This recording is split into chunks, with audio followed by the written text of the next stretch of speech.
Halo teman-teman semua, selamat datang di channel Evus Lako.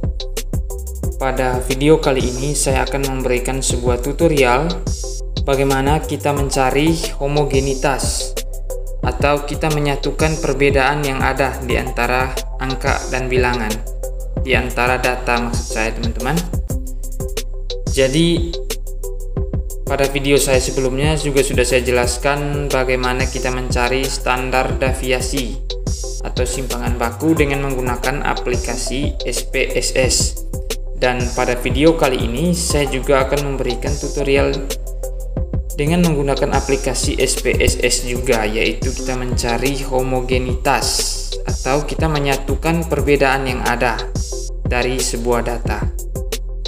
Jadi untuk menemukan dan menentukan homogenitasnya kita perlu mengetahui syaratnya ya teman-teman. Jadi bisa disebut homogenitas jika signifikannya lebih besar dari 0,05 dan jika lebih kecil dari 0,05 maka tidak homogen ya teman-teman.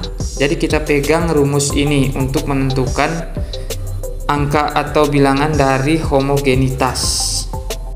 Oke teman-teman, kita mulai. Jadi langkah pertama adalah kita menyiapkan datanya dulu. Jadi datanya ini bisa kita buat menggunakan aplikasi Excel ya teman-teman di laptop. Ini seperti teman-teman lihat di layar, saya juga sudah membuat data. Di sini adalah hasil belajar ekonomi. Di sini ada kelas A, kelas B, kode A dan kode B.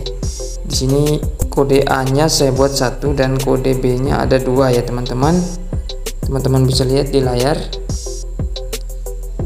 Di sini sampai nomor 20 ya teman-teman saya buat untuk data yang ini.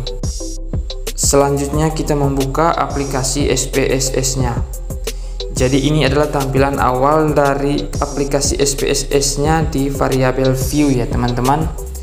Jadi di nama kita menulis hasil. Yang pertama adalah hasil belajar tadi dan yang kedua adalah kelas ya teman-teman. Lalu kita klik di label. Untuk yang pertama di hasil kita menulis hasil belajar ekonomi ya teman-teman, seperti data yang kita buat tadi di Excel. Dan yang kedua adalah kelas siswa, dimana tadi ada kelas A dan kelas B. Lalu di value 1 klik titik 3 ya teman-teman, kita rubah jadi noun. Untuk value 1 kita nulis kode A nya yaitu 1 ya teman-teman, 1. Lalu di labelnya kita tulis kelas A, lalu klik add, lalu muncul begini ya teman-teman, value 2 labelnya kelas B, lalu add juga, kemudian klik OK ya teman-teman. Ya, lalu kita pindah ke data view ya teman-teman. Jadi kita membuka kembali data tadi. Sekarang adalah kita pindahkan kelas A, kita copy, lalu kita kembali ke aplikasi SPSS. Di hasil kita tempelkan di sini ya teman-teman, kita paste ya seperti ini.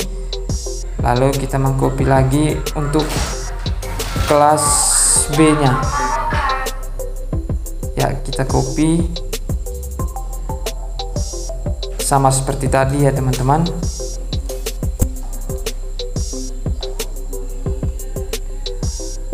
Kita copy, lalu kita pindahkan ke SPSS nya. Lalu ya di sini teman-teman di hasil. Jadi kita langsung sambung ke bawah dari 19 dari 20 ya, kopinya ke bawah, tempelkan. Lalu di kelas kita masukkan ini ya teman-teman, kita pindahkan kode A nya yaitu 1, kita pindahkan ke SPSS nya di kelas di sini ya, begini teman-teman, kita tempelkan. Dan berikutnya adalah kode B, Kita copy juga sama seperti tadi, copy lalu kita tempelkan di kelas ya teman-teman. Lanjut sebelah bawah begini. Oke, selanjutnya adalah kita klik analyze di combine means, lalu di one var ya teman-teman. Jadi yang pertama adalah hasil belajar, kita pindahkan ke dependent list. Jadi dependent list itu adalah bilangan yang terikat ya teman-teman, sedangkan independent adalah bebas, artinya bebas. Di sini yang kita buat adalah dependent list yang terikat. Jadi yang terikat di sini adalah hasil belajar ekonomi, sedangkan kelas siswa tidak ya teman-teman. Seperti yang kita tahu ada dependent list, independent, dan miss independent. Dependent list itu merupakan sesuatu yang terikat, sedangkan independent adalah bebas, sesuatu yang bebas, dan miss independent artinya bebas tapi mandiri, artinya dia bisa dapat berdiri sendiri. Kita pindahkan, klik panah ini, lalu untuk kelas siswa kita pindahkan ke faktor ya teman-teman, sebelah bawah ya seperti ini, lalu klik option, lalu pilih homogeneity of variance test ya ini teman-teman, centang, lalu klik continue, lalu oke. Oke teman-teman, jadi ini adalah hasilnya. Kita sudah bisa menemukan homogenitas dari sebuah data, atau kita sudah bisa menyatukan perbedaan dalam sebuah data. Jadi di sini seperti yang teman-teman lihat di layar, kita sudah menemukannya, yaitu hasil belajar ekonomi. Jadi untuk melihat homogenitasnya, kita tetap kembali memegang rumus yang sudah saya katakan di awal tadi, di mana disebut homogenitas jika signifikannya adalah lebih besar dari 0,05 dan jika kurang dari 0,05 maka tidak homogen. Jadi kita melihat di signifikan, sini signifikan adalah 7,01, di mana 7,01 ini adalah lebih besar dari 0,05, maka ini disebut homogenitas ya teman-teman. Jika kurang maka tidak homogen. Oke teman-teman, sekian tutorial dari saya, semoga teman-teman bisa mengerti. Oke teman-teman, terima kasih sudah menonton video dari channel ini. Jangan lupa like, komen, dan share serta subscribe supaya saya bisa tetap semangat dalam membuat video-video lainnya.